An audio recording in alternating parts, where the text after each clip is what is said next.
कल GST council ने माननीय प्रधानमंत्री श्री नरेंद्र मोदी जी की अगुवाई में उनके निर्देशानुसार एक बहुत बड़ा फैसला लिया है, जिसमें उन्होंने विद्यार्थी जो कि पीजी में रहते हैं या बाहर के हॉस्टल्स में रहते हैं उनको 12% जीएसटी देना पड़ता था।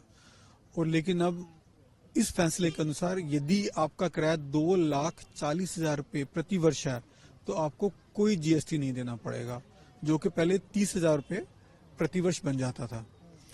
तो इसके लिए भारत सरकार, माननीय प्रधानमंत्री जी बधाई के पात्र हैं कि उन्होंने स्टूडेंट्स के हितों को ध्यान में रखते हुए एक बड़ा फैसला लिया है और भारतीय स्टूडेंट्स को 30,000 रुपये साल की छूट दी है जीएसटी से।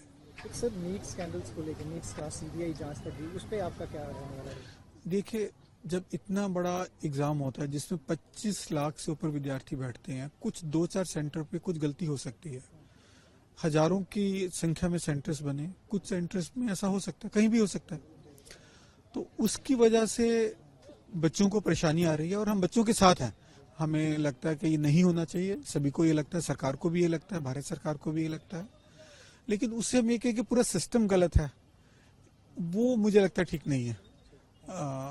कुछ गलतियों की वजह से हम पूरे सिस्टम को दोषी नहीं ठहरा सकते। कल जीएसटी काउंसिल ने माननीय प्रधानमंत्री श्री नरेंद्र मोदी जी की अगुवाई में उनके निर्देशानुसार एक बहुत बड़ा फैसला लिया है, जिसमें उन्होंने विद्यार्थी जो कि पीजी में रहते हैं या बाहर के हॉस्टल्स में रहते हैं उनको 12% जीएसटी देना पड़ता था।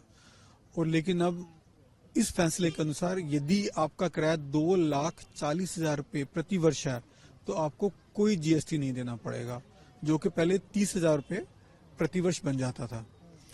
तो इसके लिए भारत सरकार, माननीय प्रधानमंत्री जी बधाई के पात्र हैं कि उन्होंने स्टूडेंट्स के हितों को ध्यान में रखते हुए एक बड़ा फैसला लिया है और भारतीय स्टूडेंट्स को 30,000 रुपये साल की छूट दी है जीएसटी से। सर, नीट स्कैंडल्स को लेकर नीट का सीबीआई जांच तक गई, उस पर आपका क्या रहने वाला है? देखिए, जब इतना बड़ा एग्जाम होता है जिसमें 25 लाख से ऊपर विद्यार्थी बैठते हैं, कुछ 2-4 सेंटर पे कुछ गलती हो सकती है।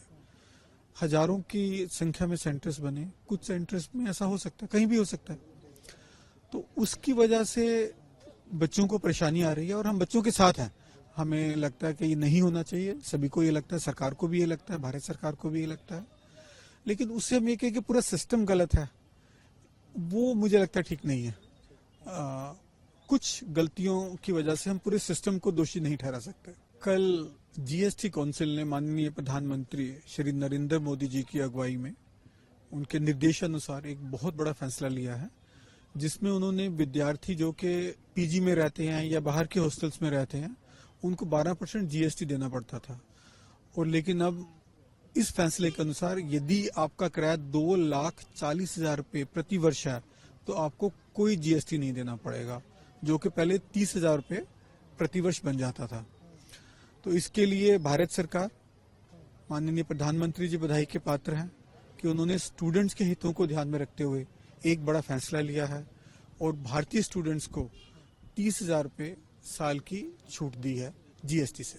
सर, नीट स्कैंडल्स को लेकर नीट का सीबीआई जांच तक गई, उस पर आपका क्या रहने वाला है? देखिए, जब इतना बड़ा एग्जाम होता है जिसमें 25 लाख से ऊपर विद्यार्थी बैठते हैं, कुछ 2-4 सेंटर पे कुछ गलती हो सकती है। हजारों की संख्या में सेंटर्स बने, कुछ सेंटर्स में ऐसा हो सकता है, कहीं भी हो सकता है। तो उसकी वजह से बच्चों को परेशानी आ रही है और हम बच्चों के साथ हैं। हमें लगता है कि ये नहीं होना चाहिए, सभी को ये लगता है, सरकार को भी ये लगता है, भारत सरकार को भी ये लगता है। लेकिन उससे हम ये कहें कि पूरा सिस्टम गलत है, वो मुझे लगता है ठीक नहीं है। कुछ गलतियों की वजह से हम पूरे सिस्टम को दोषी नहीं ठहरा सकते।